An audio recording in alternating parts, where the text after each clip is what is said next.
Méditation du 19 janvier. Vous avez du pouvoir quand vous êtes vous. Je lui demande que, selon la richesse de sa gloire, il fortifie votre être intérieur par la puissance de son esprit et que le Christ habite dans vos cœurs par la foi. Je demande que vous soyez enracinés et solidement établis dans l'amour. Éphésiens 3, les versets 16 à 17 dans la version Bible français courant. Partout, j'entends parler de l'actuelle prise de pouvoir de la femme. Les femmes poussent pour exercer le leadership dans le monde des affaires, de la politique et en bien d'autres domaines qui, il y a quelques décennies, n'étaient réservés qu'aux hommes. Elles cherchent à se sentir puissantes et je me demande si nous aussi, qui ne paraissons pas sur les couvertures de magazines, qui sommes simplement des femmes anonymes. La recherche du pouvoir est-elle légitime? Avons-nous besoin de pouvoir pour élever des enfants, pour consoler ceux qui sont tristes, pour gérer un foyer? Oui, bien sûr, mais il s'agit d'une puissance plus grande que celle qui émane de nos propres capacités et facultés. La femme puissante est celle qui s'abreuve chaque jour à la source de la puissance qu'est le Christ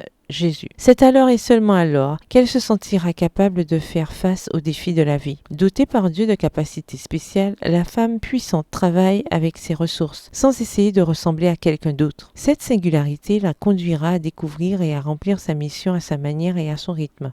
Le pouvoir personnel d'influencer ceux qui nous observent est fondé sur un abandon inconditionnel à Dieu et sur la volonté d'être ce que nous sommes, acceptant notre condition de femme, d'une part, et l'individualité qui nous rend fortes là où d'autres sont faibles et inversement, d'autre part. Cela génère un esprit d'humilité et de solidarité. Possédant de la créativité, des émotions, de la spiritualité, de l'intégrité et une disposition naturelle à être l'autre, nous avons un vaste territoire à explorer et à conquérir pour l'honneur de Dieu. Renoncer à la compétition entre nous, à la lutte avec les hommes pour le pouvoir et avoir une humble soumission à la volonté de Dieu sont l'ABC de la femme puissante. A. Aimez ce que vous êtes. B. Baissez votre garde, ne vous battez pas avec les hommes. C. Marchez avec Dieu chaque jour. Cher ami, découvrez-vous avec l'aide de Dieu. Implorez la miséricorde et la grâce. C'est le chemin qui vous conduira à la rencontre du bien et de la vérité, qui vous donnera la force de témoigner des merveilles et de la grandeur de Dieu. Bonne journée, que l'Éternel vous bénisse.